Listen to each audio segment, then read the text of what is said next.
making this far. With the motion, this was we get the program was exposed on the DNC and the Clinton campaign. These are called Prime Minister of the area.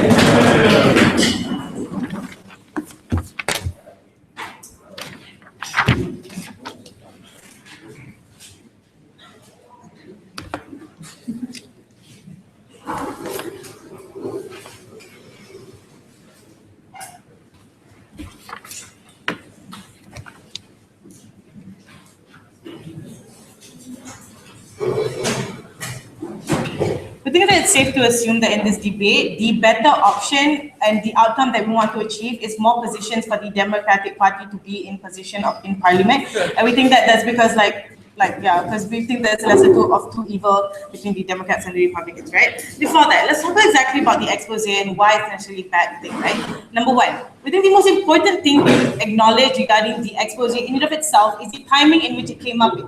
Notice this, the timing of which the expose comes up with affects a lot of things, and we don't think that, and that's essentially why we don't think it was a good idea for her to release the expose. This is why. We think that because the expose was released before the midterm elections, this caused a lot of damage towards the Democratic Party in the first place, right? Why is this so? We think that the midterm elections is a good way to recover from the loss that they already faced during the elections. So we think it's necessarily important for them to ensure that they at least have seats in the parliament through the midterm elections. Releasing the expose right before this is harmful for reasons. Number one, we think that it creates more damage towards the Democrats and the Democratic Party in of itself. This in turn makes people compromises their seats in the midterm election, right? This is necessarily harmful because at that case is when they lose a lot more power and their inability to have a voice in parliament in of itself. This is necessarily we don't think So this means that their aim to recover from the election does not work at the end of the day because they did not use the midterm elections to their fullest potential, in which they could have gotten more seats if per se the expose didn't come out, right? But okay. But secondly, right, let's talk about why it's necessarily harmful for you to put too much scandals and talk about Hillary Clinton, right? Number one, Hillary Clinton is a character or is a human being that already has a lot of attention on her. Why? Because number one, we think that oftentimes people have already equated her with Bill Clinton and these scandals that come with it. People have equated her with sort of being a woman. We think that oftentimes there is a large overexposure on Hillary Clinton, and we think that's necessarily harmful if this expose sort of conflates that, right? Why is this so? We think that at this point in time, in which we have after the election, when we need room to be able to criticize Trump and criticize the current government, the constant pressure on Hillary Clinton and the faults that she makes, this expose conflates. We think it necessarily means that criticizing on Trump oftentimes is equated or is compared to the criticization of Hillary Clinton of itself. We think this is actually harmful because at the end of the day, oftentimes whatever you want to criticize the current government, it will always be conflated to Hillary Clinton, and it will always be attached to this story because it is such a conflated story regarding the scandals that she is with, right? To make matters even worse, this happens because number one, she's a female, and oftentimes it's hard for people to let it go. But secondly, because of these scandals that are continuous and the conflation of these scandals necessarily means that this allows people to detach themselves from the past, and therefore these sort of scandals will continue on and will affect the sort of progression of American politics, right? But first, secondly, why is it necessarily important for the Democratic Party to regret, and why is it right? So we think that we need to ensure that because of the faults that happen in the sort of the damages or the faults in the Democratic Party, it is necessarily important for them to go towards change. We'll tell you why it's already happening now, and in fact, the expose creates an inability for this change to happen. Notice this, because the Democratic Party notices that they've already created a mistake by putting Hillary Clinton in a higher position in their party. We think that this regret happens. Why? Because firstly, she lost the election, but secondly, because of these scandals that are attached with her. We think that the Democratic Party recognizing this shows that there is already incentive for them to create change inside the party in of itself. For example, changing their leadership or changing their methods of policies or etc. Right? We think this in of itself is incentive enough. However, the point in which you allow this expose to consume the narrative of Hillary Clinton and sort of conflict this scandal, what happens is this. what's happening is this, we think that change is likely to be blocked or to be like slowed down. Why? Because oftentimes, if you are going to like overshadow the more important things, and if you are going to talk about Hillary Clinton only, we think that oftentimes this party will now have to focus on being defensive towards Hillary Clinton and trying to clear the name of Hillary Clinton instead of pushing for change inside the Democratic Party in of itself. For that, closing. Okay, you talk about timing in your speech. When, if ever, would it be a good time for this next media to be published? We don't think it's like important for you to conflate Hillary Clinton scandals at the end of the day, right? So, and we tell you why it's actually, we've told you why like conflating these scandals is actually harmful for the current politics or the current state of America, right? But like continuing just now, right? We think that this is necessarily important for change because at the end of the day, if you want to have a progressive party or you want to have a party that is always subject to change and can always accommodate to the like new changes, we think it's necessarily important for them to ensure that they can maximize their like functions and maximize their time and ensuring this change happens.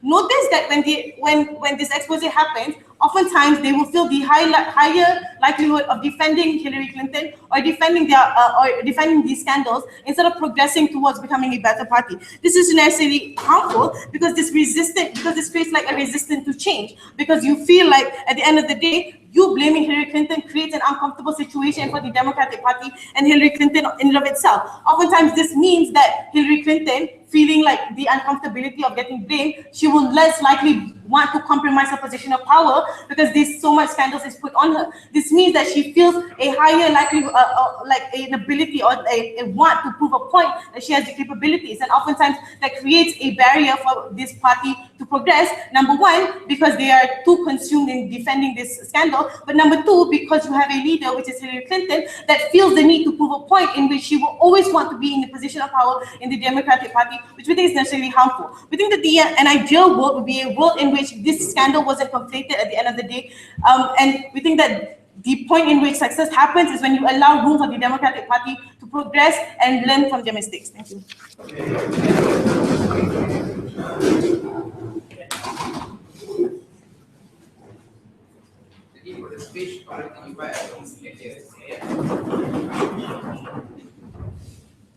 Look, I'm not a burn or bust supporter, but I say that side opening government is going to burn and bust because their case doesn't actually reflect American politics accurately. Firstly, let me get into some rebuttals. They talk about how, the reveal of these scandals will damage Hillary Clinton. That's not good during a midterm election. That the better good is the Democrats winning more seats in the parliamentary election.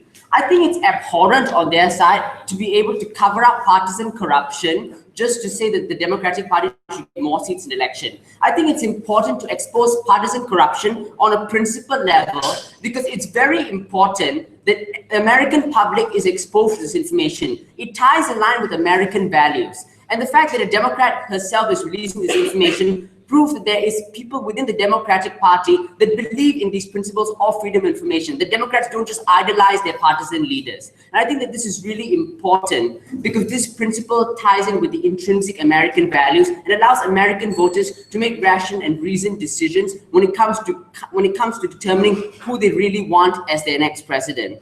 And then they talk about, if there's so many scandals on Hillary Clinton, somehow Hillary Clinton Democrats have to defend Hillary Clinton. They'll say, no, they can't progress without defending. No, actually, I think more likely what will happen is the Democrats are going to learn that they will have to change this. The Democrats will change.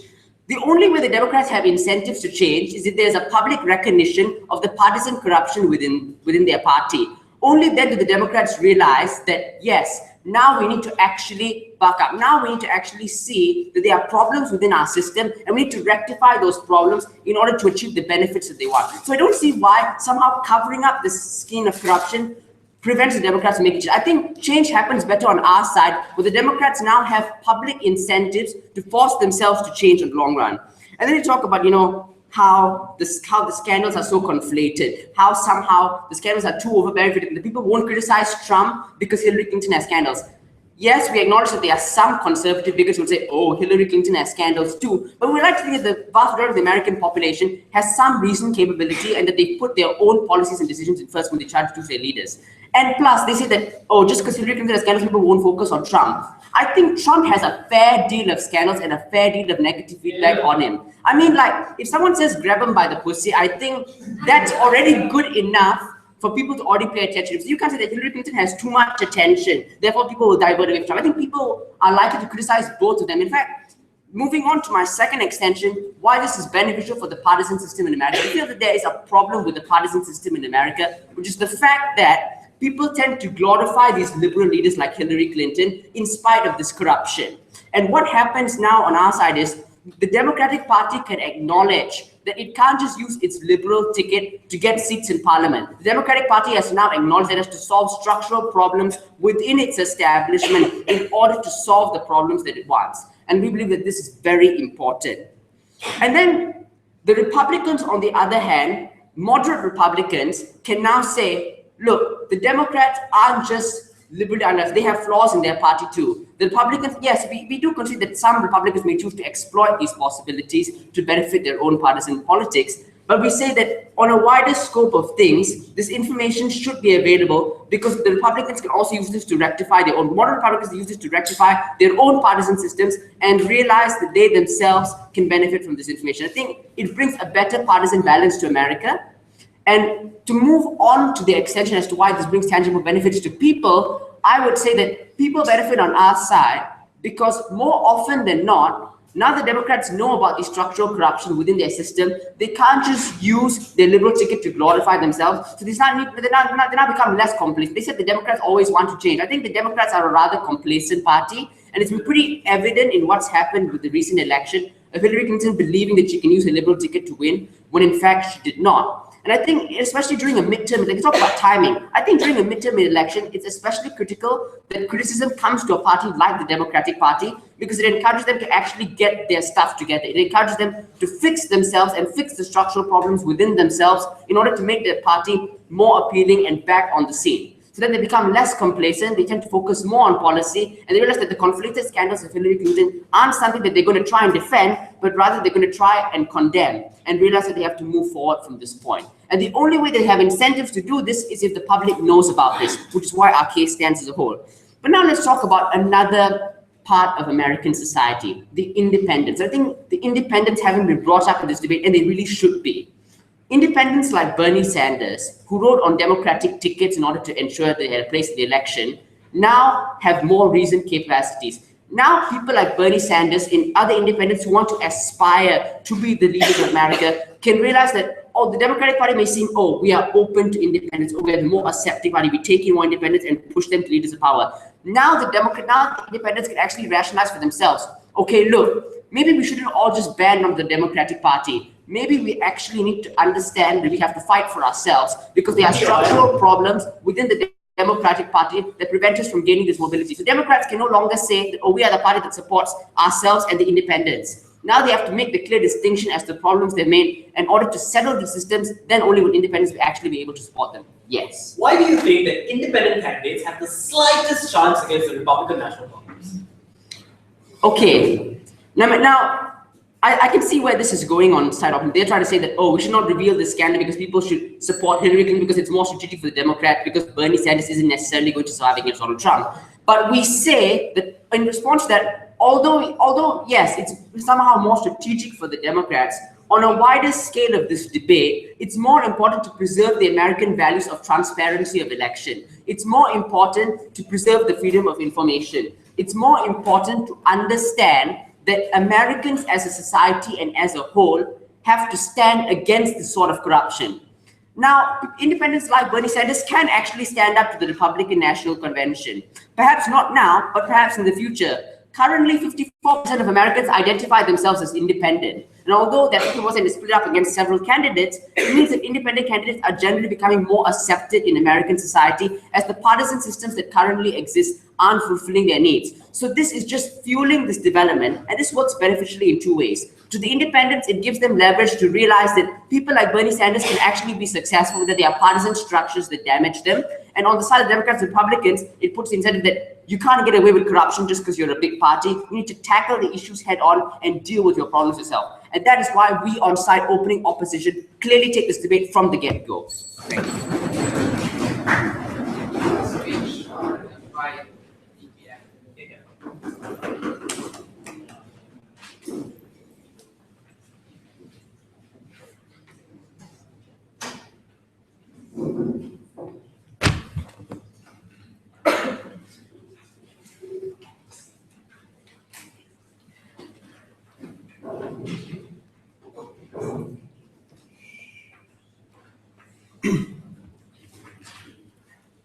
at the nomination of Hillary Clinton, Michelle Obama gave a speech. She said, when they go low, we go high.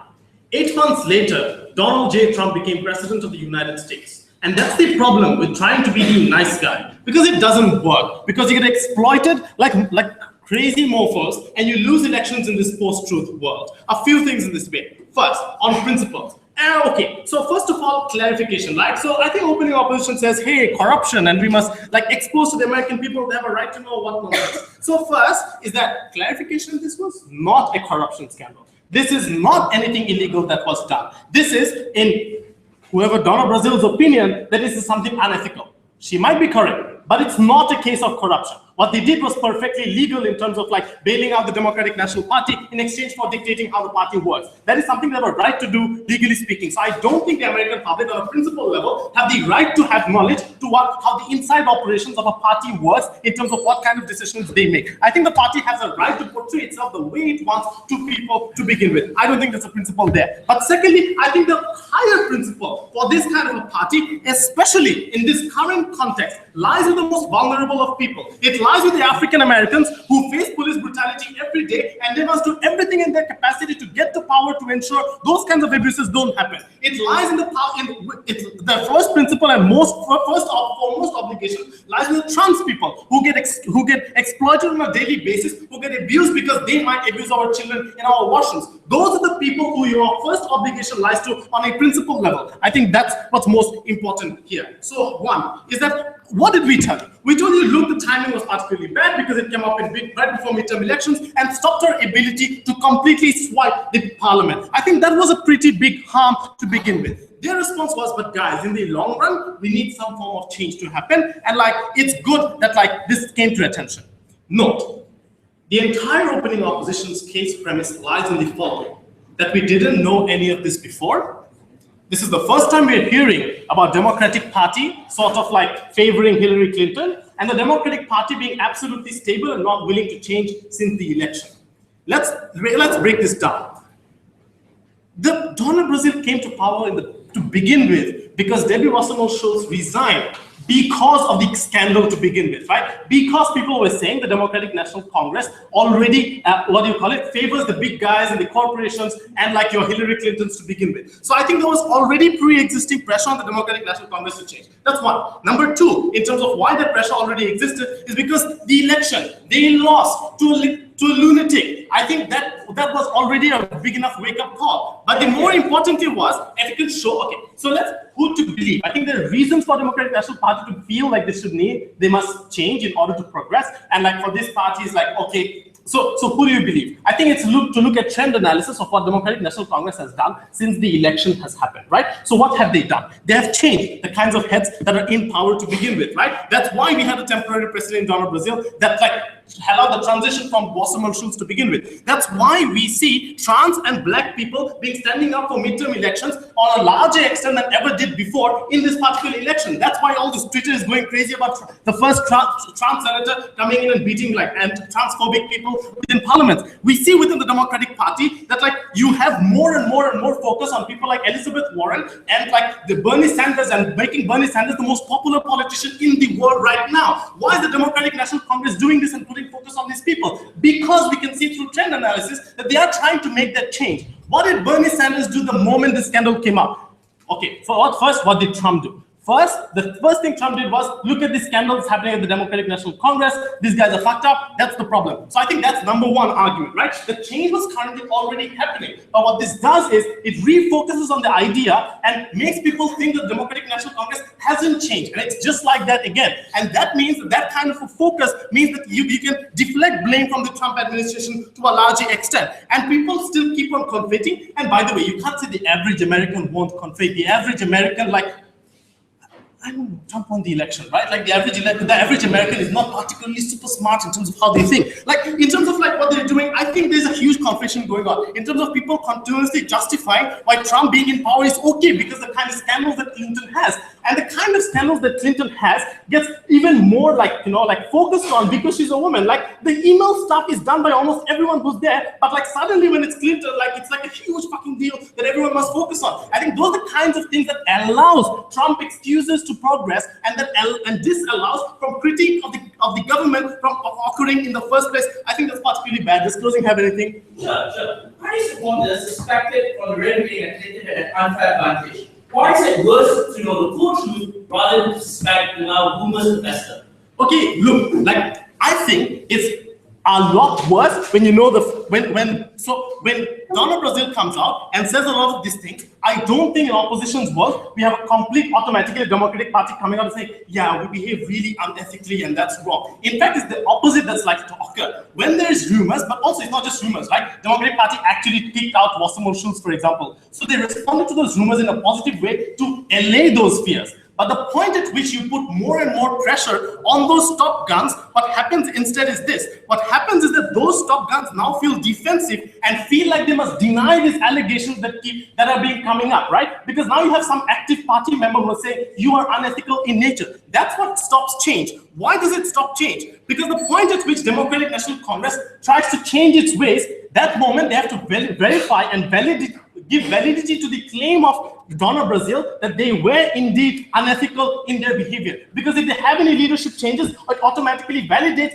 her opinion, and that is something that they're not willing to admit to the people, right? Because the moment they admit, like, that means that they were unethical to begin with. I think that puts them on the defensive, that makes them hesitant to change their current party structures. I think that's particularly bad. But the second reason they're resistant to change is because now they must defend the people who are named and the blame game that's occurring. Because they don't want to lose face with the public. That's why they keep denying, and that's why resistance to change happens. That's why they start giving excuses and justifications. That's exactly what's happening of Hillary Clinton's behavior, and start saying why it wasn't unethical to begin with, as opposed to the previous kinds of trends that was occurring in terms of naturally they were moving towards more socialist people and disallowing the kind of structures they allow. The first thing Bernie Sanders did when the words came out and when Trump started talking about how the DNC was bad, he tweeted one thing. He tweeted, don't allow Trump to shift focus from him into the DNC, because that's the real concern right now. Don't let the opposition fool you into talking about minor changes with the DNC when the bigger fight lies in the elections that we must do.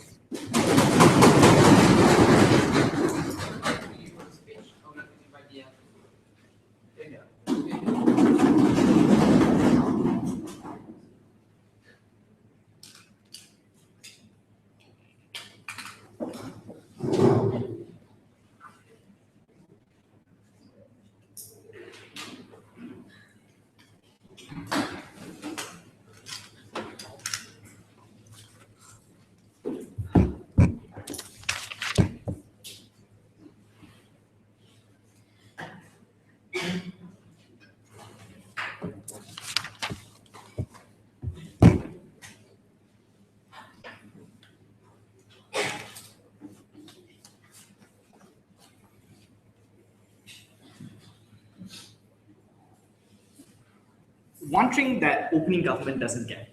The Democratic Party is becoming more and more irrelevant in American politics by returning back into the same trend they've been using, banking on the idea that they're champions of liberal values, that they should be there because we're the only ones fighting for the right thing. But the problem is, it becomes less and less appealing to people at the point in which they don't address the problems on the ground, at the point in which they become complacent and they say that because we are Democrats, we deserve to be in the election. If it is true that the large focus of this debate is about how Democrats should be more appealing to the average American voter, on how Democrats need to have a higher chance of getting elected, then we need to understand that the best way to do that is to make sure Democrats are unable to bank in on their complacency and actively try to change the system that they've been operating under for far too long. I have two questions I'm going to answer. First question, how does this scandal affect the political dynamics that exist within the political dynamics within America? Secondly, how does it affect the independence movement, and why that's still a good thing that we think we need to address in this debate? But before that, a couple of things that doesn't integrate, right? So like Mubarak said that, oh, so this is not a corruption scandal, it's just what's happened within the party. So sure, maybe it's not a corruption scandal, it's just what happens within the party. But I also think that what's happening right now is Democrats using the establishment and using systematic measures to block out certain things and to prevent any sort of fair things that's actually happening. I think it's fair for us to make sure that we reveal this information so that people actually know what to do with face of this information being released, so that people actually know that Democrats isn't just a party where it's all about accepting ideas, where we select our best leader, but it's not a systematic abuse or systematic anti-establishment things that actually happen under this world. Your world is a world in which Democrats get to always hide this and always bank in on the complacency. The second thing is, Mubarak said that we only get all our benefits, assuming this is the first time people actually know this. So even if it's true that people already know this, I think all the harms that you talked about exist under your fucking world as well, right? Because people are still gonna think that all these things are already happening. Trump can still use all these things. In fact, it is made worse when people are able to exaggerate it even more, even worse than it actually is, ladies and gentlemen. And I think that becomes far worse. Because if it is true that people already know about all these things, then I don't think this is all the harms only applies to our side. First question, how does this scandal affect the political dynamics in America? First thing that we need to answer is, will people forget Trump? Or will people forget how horrible of a person Trump is? The first thing that we would say is no. Because even right now, when Trump gets to say stuff like Democrats is still horrible, Clinton is still horrible, the approval ratings for Trump is still on the decline. We still will never forget how horrible Trump is as a president. We still know that he's still a dumb guy who goes into presses and talks about a country that doesn't actually freaking exist on this planet. We still know he said horrible stuff like we should grab them by the pussy. When we have media outlets like John Oliver saying like even if Hillary Clinton have scandal, Trump has like shit tons of scandals, all of these things can still exist. Secondly, right, they say that Trump will use this to screw over Democrats. I think at the point in which Trump only relies on these things, I think that's when people are less likely to think that he's actually doing a good job. Because at the point in which Trump is already elected, I think the large focus of the American debate or American politics debate is about whether or not Trump is doing a good job as a president or not. And they know that just saying Clinton is a screwed up person is not actually doing a job as a president of the United States. So I don't necessarily have a reason to believe why people actually will forget Donald Trump, or people will think that Trump is actually a good person or good president to begin with. Not now. Secondly, right, under the same question, will Democrats defend Clinton, or will like a large portion of Democrats' resources be spent on like just having to like defend the scandals or try to make excuses? So firstly, I don't think they're likely to do that, because at the face of this kind of information, I think they know that it's going to be very hard to come up with excuses. Even when there are already rumors, it's extremely hard for Democrats to actually try to defend themselves. I think Democrats will never actually want to make up excuses and try to divert attention from fighting for actual causes on the ground and defend Clinton, because they know they'll never be able to win that fight, especially when this information has already been revealed, ladies and gentlemen. Democrats find it hard to convince people that Trump is worse than Clinton, even when people like just expected that Clinton has scandals. At the point in which you reveal this, I don't think Democrats would want to actually defend Clinton. I think what's more likely to happen is Democrats would try to change their strategy to make sure that they're actually more relevant to the American politics now. Mubarak said that we're already trying to do things to make sure we are relevant. Like we include things like trans senators coming out, people saying that we should fight against police brutality. But I think it's not necessarily enough right now, because Democrats still continue to be complacent and use or banking on the idea of liberalism. This is why I think they never responded to Jitendra's argument about why we need to change the way we are fighting right now. Because Democrats are always seen as people who are like glorifying liberalism, and that's it.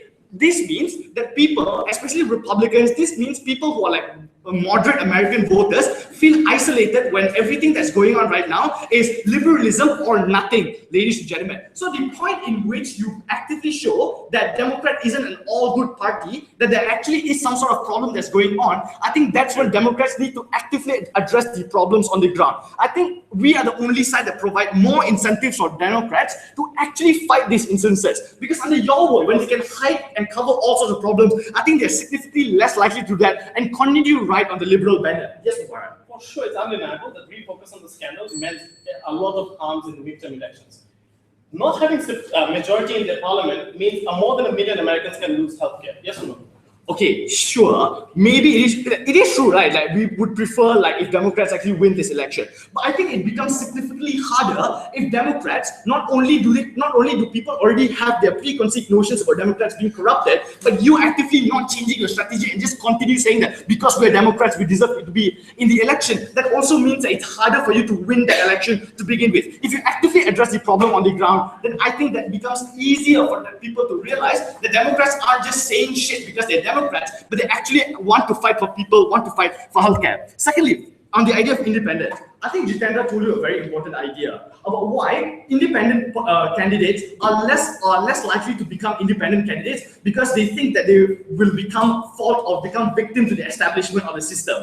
We think Bernie Sanders are like people who are wanting to be independent candidates think that they have to be a Democrat or think they have to be Republican and fall victim to those establishments. When we reveal this, we show you that there is a problem within the system. You can stand as an independent candidate and that will be better than standing alongside Democrats, standing alongside Republicans. This is how we encourage more independence.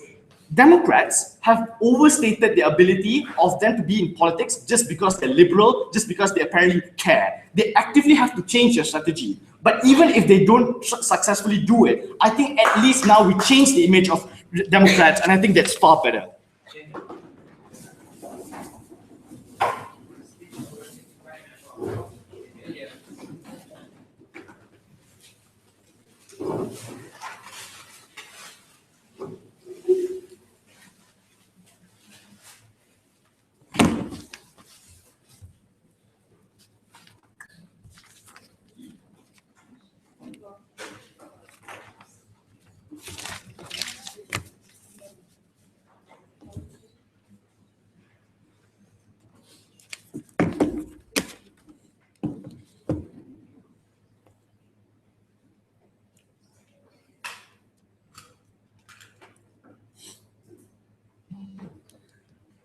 I think what opening opposition needs to understand this debate is that Americans don't have much options. They either have to choose to vote for the Democrats or they have to vote for the Republicans because of the mass amounts of wealth and media that these two parties control, make it very difficult for independent candidates to come up. Bernie wasn't an independent candidate. We think independent candidates often try anyways because at the end of the day, it's candidates who can garner the most amount of votes and possibility of winning that still ends up being considered for the actual position to run for the presidential elections, right? That said, I'm very glad to have a lot of things to say in my speech as an extension because opening government really doesn't do much. They tell us that the Democratic National Convention is likely to win. Likely to lose as a result. But they don't tell us why the Democrats winning is important, right? Because really, like Republicans winning is also okay, not that bad. Like it creates a check and balance system. In fact, some free market policies could be helpful to a lot of people as well. And secondly, they just assume they won't win. They don't tell us why they won't win. So I'll tell you why they won't win and why it's important that they should win as an extension. But most importantly, I'll tell you why this policy doesn't hurt Hillary Clinton. It hurts women as presidents. So why is this DNC winning important? Now, the context we need to realize here is that the House of Representatives and the House of Senate right now is majority controlled both by Republicans. So in terms of a check and balance to the executive of Trump, there is very little check and balance. So things like destroying Obamacare goes on very easily without a proper replacement. Things like destroying Planned Parenthood goes on very easily without replacement. You can't POI an argument. Things like the Dreamers Act is being destroyed. Problems of like courting war with North Korea are all real and tangible problems that the entire American society face, and we don't have much of a check and balance, right? And bam, this comes, and the midterm elections, just before the midterm elections or the election for the Senate and the House of Representatives, and your Democratic National Convention is losing voters because they seem like liars. I think this also doesn't just stop at the midterm elections, right? This is also going to affect the presidential elections for a few election cycles. That's another Trump presidency with all the associated harms that comes with the Trump presidency. I don't understand why the open government doesn't make this argument. It must be some kind of mercy thing. So secondly, why won't they win as a result? Because it's not just that you can't criticize Trump anymore. You validate Donald Trump. You validate the fact that Donald Trump was right about accusing the DNC for being dodgy, that Hillary was a criminal, right? The ability for you to say that Donald Trump's alternative facts was actually correct means you give credence to the fact that he was a good president. You improve his ratings to begin with. You jeopardize the Russia investigation because maybe Trump is not the bad guy. I think the second reason why they won't win because you validate Trump beyond that is also because of apathy, right? So what happens here is that you shift the middle ground voters more to vote for Republicans because the Democratic National Convention can't be trusted and are liars and are cheating you. Secondly, your Democratic voters right now who are like know that Trump is a shit person, but also know that the Democratic National Convention is lying to them, are less likely to vote, right? So you create apathy within them, creating a disparity in the number of people who vote. Republicans are more likely to vote, Democrats are less likely to vote. This is what happens when the email scandal came up with Hillary Clinton. So to engage with opening government, will people forget the bad things Trump did? Maybe not, but they will remember that the Democratic National Conventions did worse things, right? And that is why you give them the credence to re-elect Trump, to re-elect Republicans in the House of Representatives and the House of Senate, making it far more difficult to create a democratic, liberal check and balance against a fairly capitalist and like free market Congress, right? Secondly, in terms of an extension, how does this hurt women? Because it's not just about Hillary Rodham Clinton that opening government talks about, right? The pre-existing narrative in society is that women don't make good leaders, right? This is particularly common among the conservatives and like the bigoted community. And this just lends so much credence to this theory, right? So it's not true that people already know Hillary Clinton is a liar. You have concrete evidence saying that Hillary Clinton was a liar and colluded with the Democratic National Convention and can't be trusted. So this means that people are less likely to trust women as good leaders because they are likely to lie to you and they are likely to do unethical things. And this means that their DNC and other like parties are less likely to field female candidates for like Senate or the representatives, right? And even for a female president, for example, in order so that they don't lose people's votes. It's harder now to change the bigoted mindset that think women do not deserve to be good leaders. Next, in terms of changing the Democrats, yeah. I think it's a big jump to say that women in general are going to be associated with just one scandal. That's like saying that if a man president is a scandal, people will distrust men as president. Yeah, but that was largely the pre-existing narrative in society, right? It's not a big jump because people associated the email scandal for Hillary not being a good female leader, and women cannot be good leaders, right? If people can make that connection, then they can make that connection here as well. So in terms of changing the Democrats, so they obviously want some long-term change here, like make the democratic system change. So the problem with this argument, and especially in Kiru's speech, is that they argue that they will be less unethical in the way in which they conduct the presidential elections or the fielding of candidates. I don't understand how this links to Democrats being more more empathizing with their voter base or trying to empathize with their voter base more. They're two separate things, right? Being less unethical in the process and also like caring about your constituents to begin with. But in terms of changing the Democrats, we think it's true that the Democratic National Convention already screwed up.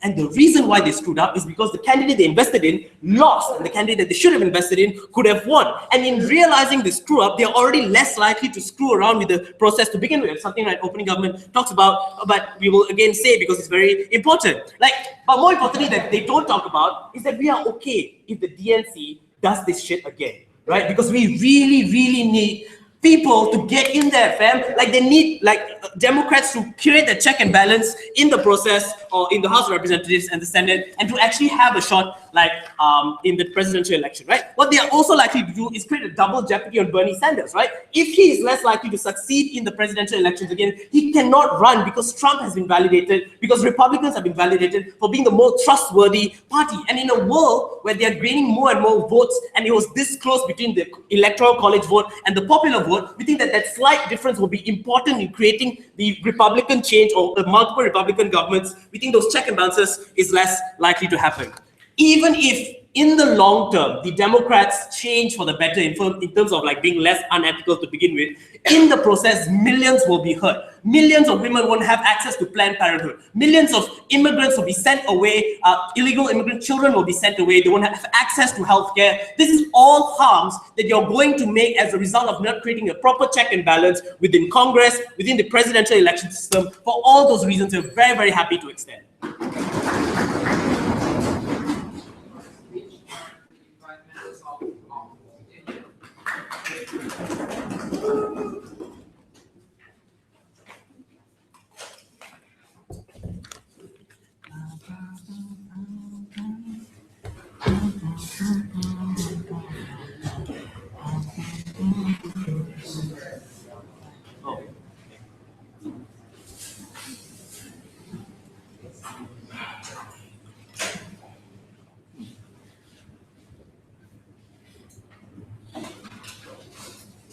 Panel, I think in this debate, there is an undue amount of urgency about winning the next midterms. I think if you look at the context of America, where there's a gerrymandered society, where there's a lot of safe seats, even if Democrats were to win some seats, the status quo would hardly change. And I think therefore the focus of this debate should really about, in terms of reforming the Democratic Party, in terms of timing, building the foundations for success. Because as of today, there's little to differentiate between the DNC and the GOP. Now both of them fight for corporations, both of them seek to fight for the working class, but only one party so far has been successful in attracting that, and that has been the Republican Party. I'll make my extension into two. First, I'll talk about timing and rebuilding the party for future electoral victories, not just the next midterms. Second, I'll talk to you about the foundation for future electoral success.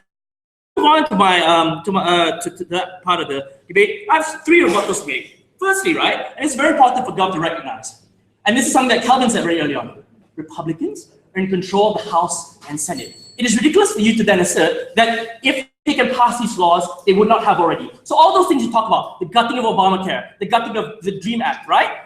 Even if the Democrats lose, nothing will change, because currently there are members within the Republican Party who are afraid as well, or those who live in swing states, that if they should vote in favor of those things, then they will be elected out of party. So even on the worst case scenario, where the Democrats look bad and they lose, it will not change the status quo in which the Republican Party, even when it has control of both houses, is still unable to get anything done. And that's exactly the context in which they have to tell us why it will make things worse for the Democratic Party. Secondly, is this idea of media portrayal. I think what's important here is that opening opposition were quite consistent in portraying that the response of the DNC would be to overcompensate, and that not just to get rid of one or two people, but given that Donald Briscoe mentioned names and named parties in there, I think the Democratic Party more likely to overcompensate by getting rid of those people entirely.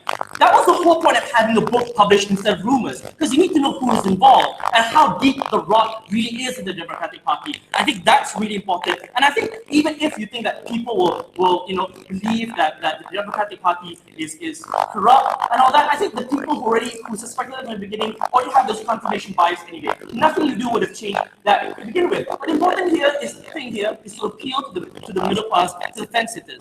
Lastly, this ridiculous idea about harms women. I think it only harms Hillary Clinton, right? There are plenty of other representatives out there, like Senator Warren and Murkowski, who have support, even post these revelations, because even better, it shows the juxtaposition of how these women are able to practice their principles without needing to cheat to win. I think that creates more support for these women and obviously pushes for more women. I think it's ridiculous that they push all women, regardless of whether or not they're corrupt, regardless of whether or not they want to push things that may be harmful or anything else.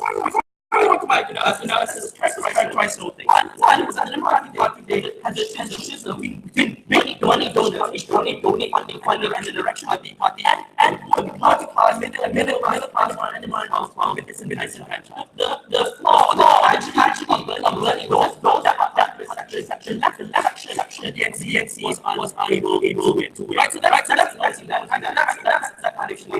argument. Secondly, is that the electoral gerrymander safe central DNC, like you can't change anything in the short. I think that's true, right? I think that's why the regulation is important. It's only been 1 year. It's only been 1 year the Trump presidency. He's had 3 years for the DNC to reform and also put another Democratic president. That leaves plenty of time for them to do that, right? I think that's really what's very important. Right? Look, even though the minority always to Republicans to not repeal the Obamacare, which I even a single seat lost in an election, that's a huge.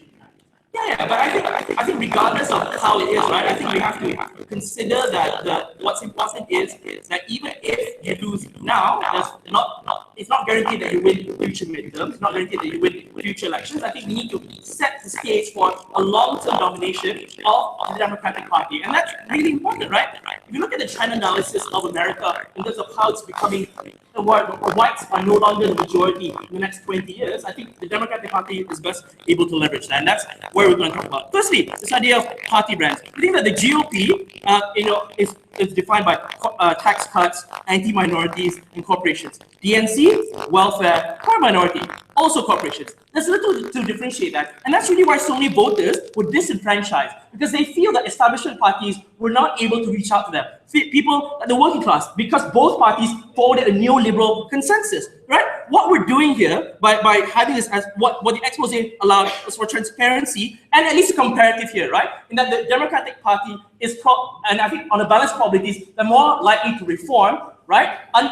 Under the shining light of transparency, right? Sunshine, rather than in rumors, because you never knew who was involved. And that's why knowing who was involved was so important to this reform. You cannot have reform without knowing exactly who was involved. I think what's important to know is that looking at the trend analysis of working class, middle class voters, those voters voted for Obama twice in swing states like Pennsylvania, Wisconsin, and Michigan. So it's not a matter of race. The difference between Obama and Hillary was how much Hillary was tied to big banks, tied to corporations, right? And that's really the difference here. What we push for and what we're creating is the foundations for the party to move leftward towards appealing towards the socialist part of it. Secondly, is this idea of the foundation for future electoral success. As I pointed out, next midterms are unlikely. The timing of the expose is quite perfect. I think what's important here is that even if the Democrats don't win this next midterm, there is still value in pushing the national conversation forward, in appealing to working class and middle class voters. Because you can't just say that just because you lose, everything is lost. I think there's value in that. In fact, the best part about Bernie Sanders' candidacy is how much it forced the Democratic Party to look inwards to their soul and how much it is they've left behind the white working class people who feel left out, who no longer feel that the Democratic Party can speak up to them. Those same people in Pennsylvania and Michigan and Wisconsin, what he did was shift the conversation leftward. So that means that, given that this is likely to happen, we think that even if the Democratic Party doesn't win the next midterm, might not win the next next presidential election, the important thing is that it shifts the conversation leftward. How is this important? What it does is it creates an incentive, therefore, for even the GOP to appeal to them and to appeal themselves to, like centrists of the GOP, to swing that way and to appeal towards swing voters. We're absolutely proud to extend. For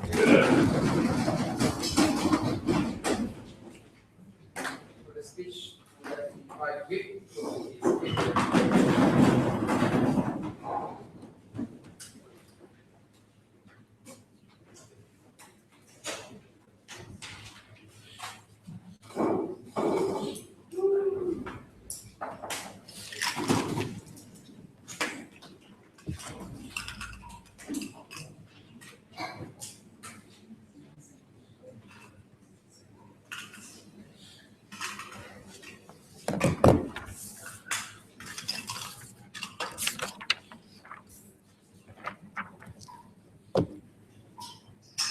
I really don't think MIDP gets it. Because literally, if the reason to lose to a misogynistic, bigoted individual wasn't already an incentive enough for the Democratic Party to change, I don't think any incentive would be enough for the Republican Party to change. If you want people to move towards the conversation to the left, we can do that already. There's no mutual benefit that you can prove to me under that side of the house. That immediately takes out a lot of the things that MIDP wanted to say. But let's just take a look at this extension. Reformation. Number one, reformation becomes a lot worse under your side of the house when the Democratic Party is demonized and victimized as individuals who are consisted of liars and people you can't trust. While the other alternatives that exist in the bipartisan system in the United States, the Republican Party, what incentive is there for the Republican Party to even cater to middle voters? Nothing. The Republican Party will win automatically because your Democratic people will not go to vote. Your middle ground people do not have enough votes to even target or fight against the Republican Party because there's not enough money or not enough media attention in the first place. So if you want to talk about reformation, the only way you can do so is by having the check and balance that Calvin talked to you about in his extension already. This is why MIDP should have dealt with it before going to its extension.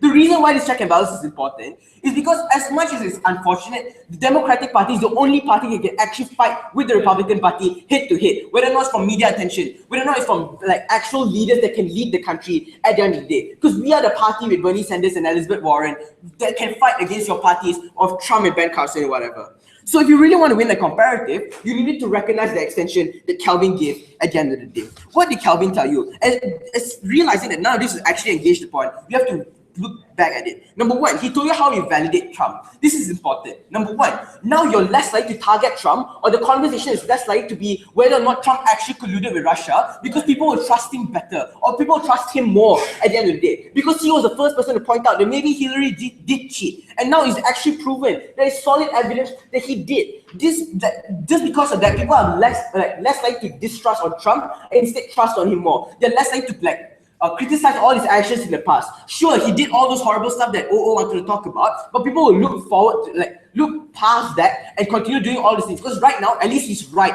At least he's better than Hillary at the end of the day. You do not want to have this misconception ingrained in the minds of individuals in America, because it's really hard to change this preconceived notion. It's better for us to lie, even if it's against some form of principle that we want to talk about. We will save the lives of individuals that would suffer because the DACA program will be cancelled. Planned Parenthood will not exist. Your insurance policies will be even worse off at the end of the day. Healthcare is a horrible system that will benefit absolutely no one. Your premiums will be really high, and you can do nothing about it because no one can target those individuals at the end of the day. Yeah, sure. So all the policies that you say will harm people could have already happened right now, but it hasn't, because Republicans don't have utmost power, but Democrats don't necessarily have the incentive to change, because they can just call Trump a bigot and them liberal champions. We provided the incentive to change and reform and trust problems on the ground. Why is it better? Okay, so there were 3 speeches before me that told you how the Democratic Party is actually changing. There's so many added incentives for Democratic Party to already change. It's very obvious in status quo. Please engage with that, or just listen to the speeches instead. So really, if you want to stop those kinds of things, or your analysis is that why isn't these things passed already, is because there are still Democrats in that system. There are still Democrats in your House of Representatives and Senate. The point in which you create a misconceived notion that they're all liars is the point in which they'll lose their seat next year. It's the point in which they'll be even more dominated by Republicans. This means it's harder to challenge executive orders ordered by Trump. It's harder to challenge anything that the Republican Party would throw forward, because there's no one to challenge these kinds of things. Sure, the Democratic Party is a minority in the Senate, but there's a minority that will grow. Already by trend analysis, that there's so many new governors that are coming out, like the Liberal governor who was elected, or the trans individual that was given the governor, the very first individual. All those programs will be backtracked. The point in which you label them as individuals who are liars and can't be trusted at the end of the day. Sit down. The second thing that Calvin told us is how we protect women better, because a lot of bigoted individuals have a preconceived narrative that women are not good leaders. This gives them even more reasons, because the biggest person who has ever broken the glass ceiling in modern day society in America is Hillary Clinton. And now if you give more reasons for people to hate on her, you give more reasons for people to associate her and her gender, that's the point in which you have lesser women who step up for presidential candidates. You have lesser women in the Democratic Party or the Republican Party at the end of the day. You diminish the efforts of every other individual or every other woman who is a governor or just a state representative in the Democratic Party. Sit down, take on from closing if you have one. What do Democrats do, since they also have plenty of safe seats in the gerrymandering system? Okay, so I don't understand this problem with safe seats, right? If there are safe seats, then why do governments change? Or if there are safe seats, why do we have a change of governance every 4 years or whatever, right? But sure, if you have safe seats, then they would have won and Trump wouldn't be president. I don't understand this analysis at all. The second thing that Kelvin told us is that you're not actually solving the problem. You're just making it a lot worse. You're not helping Bernie Sanders. You're not giving him any closure. You're not giving him an opportunity to correct the mistakes that was put upon him. But instead, you're making his life worse off.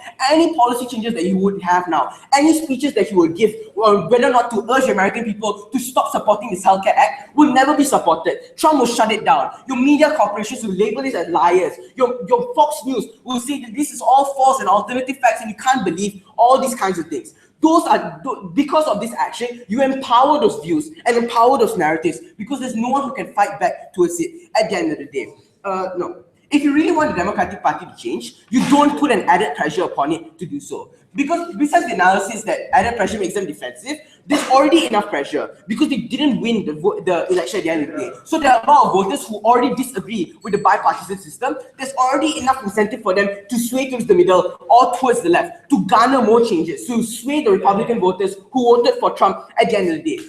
Realizing that their voter base as well is already complaining is already an incentive for a political party to change. If you really want to fight for the safety and for people of America, you need to recognize that the one person or the one stakeholder that can actually do so is the Democratic Party. And if you really want to hurt the image of them, you actually benefit Trump, you benefit the Republican Party, you hurt even more individuals at the end of the day. If Trump really wanted to build a wall, now he could do so. It's much easier for him to do so because no one will challenge him. The only people who could were people like Elizabeth Warren or any other Democratic individual, and now they don't exist at the end of the day. But what's the worst case scenario that will exist under our side of the house? Sure, we lied to people, but we lied for the greater good. We lied for the protection of individuals, and we will take off the principal trade-off for an outcome that is actually visible, for the lives of individuals that we protect at the end of the day. We beg to propose.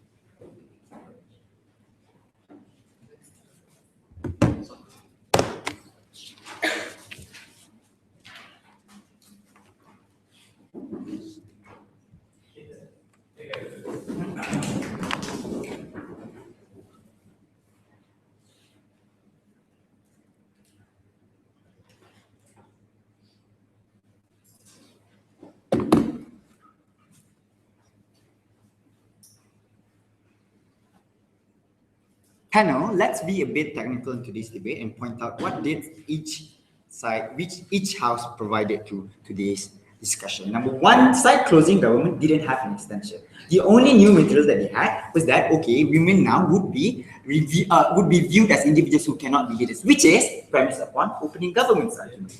Just to point that out, right? But also, opening government only provided you the generic argument of why is transparency not good in this current situation, without necessarily explaining to you in this particular how do you create a revolution in which it will revive the Democratic Party, or how do you win electoral elections? How do you have electoral successes later in the future? We think that's particularly important too. But what did side closing opposition bring to this debate? Number one, we provided the argument that individuals are only able to be appealed to and are only able to go back to the democratic political narrative when we appeal to them, when we come clean and tell you that, hey, this is a mistake, and we will come clean and we would improve from that. We think that is the only narrative that individuals now believe in. What's important, coming from closing off, with that when we talk about gerrymandered states, it's because that there's safe seats already. But the difference here is that we should persuade all the swing states also. The only way for you to persuade the swing states is for you to appeal to these individuals, to remove the narrative of your party from being influenced by big corporations and from big banks that does not include the narrative of the Democratic Foundation. We think that's harmful. No, thank you. 2 questions for you today. Why is the expose necessarily good? Number 2, what is the outcome of this debate and why we win this debate, right? Okay, but before that, let's rebut a few points of that doesn't really fit in my issues. Number 1, they told you that Mubarak told you that it's legal to do and it's only unethical. We think that number 1, when it comes to we think that the effects are tangible and it's a normative rule within the society. And these individuals must be the effects are similar. These individuals are also punished and it must be pointed out. The very moment when it becomes unfair for individuals to have an election, we think these are the kind of individuals we should be transparent about. These are the kind of individuals that we should say are wrong. No, thank you. But also, coming from GovVip, right? They told you that individuals whom are they asserted that the Democrats will definitely win at the end of the day because that when we deny the expose. We think that's untrue. Under your side, you continue given that you continue and deny for the push for Hillary Clinton, we say that that's the unstrategic move that you should push for. We don't think that's good. Okay. First question, no, thank you. Why is the expose necessary? Number one, OJ told you the timing is bad, and it's because it's before the midterm election, and you need to recover from the previous election. We're saying that there is no other suitable time from this. We should create a suitable environment for the Democrats' narrative. We think that things like the working class, right? Things like liberalism. These are the kind of things that Democratic Party always fight for. The only way for you to fight this consistently is for you to push a foundation and to have a foundation basis for individuals for this to grow every day, and that is by exposing and removing the narrative that Democratic Party are not individuals, individuals that are just like for the banks, right? But also they told you that overexposure of Hillary scandals, it leads to Trump like shifting the focus of the discussion on whether or not he's doing good or not. No, thank you. In the first response, how is this exclusive? We think that a scandal doesn't necessarily defeat the incentive for individuals to improve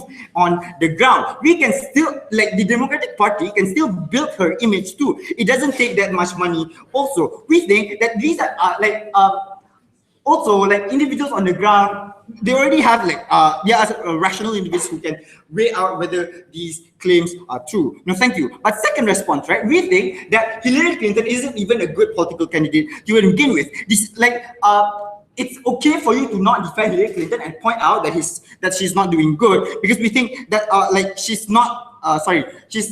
aligning herself with the corporation, and it's not a way for these individuals to for the political party to grow. But then they also told you that the political party would now deny such claims because it harms their reputation. We think that first response, this is untrue. We think that it has been constantly speculated by individuals on the ground, and the obvious incentive, because there's no way for you to defeat this narrative already. It's been entrenched within society. The only way for you is to come clean and show that you want to change, and because that also reputation is important, this is the most likely avenue that people would take. Before that, closing. If I was a Democratic candidate in any state, why would I need an expose for me to want to create empathy and like try to get the votes of middle class Americans, especially if I lost? Thank you. All right. The importance of you exposing like perhaps certain faults within your party is that you want to appeal to certain individuals, especially individuals, voters on the swing states, and say that, hey, let's revamp the Democratic Party and appeal to you, especially when it's successful, when it's done for swing states like Michigan and Wisconsin and Pennsylvania. We think that it's most important. But CJ told us that, okay, you validate Trump's claims when you push for the transparency, right? Within your first response, it's something that easily dispelled. If people were on the ground already have the rationality to weigh out whether it's true or not. But also, people on the ground already have political leanings towards certain news that they want to listen to. They are already living in an echo chamber in which they would not go to other news outlets that is not consistent with their political leanings. That means that there is no change achieved within their side also. But last question, right? What is the outcome of today's debate? First, they told you that, okay, there is no exclusivity and incentive for individuals to change their day because of like Trump. We think that in comparison, like losing to an idiot and also the internal problem that causes individuals to not trust your party is a bigger harm, in which it creates a bigger incentive for the party to change. We think that's how the Democratic Party would, at the end of the day, have a bigger incentive to change. What's the comparative in today's debate? We are only under side closing opposition are we able to provide a foundation in which the Democratic Party would be consistent with their values and would appeal to the swing states, and that's how they win. That's how we protect the individuals on the ground.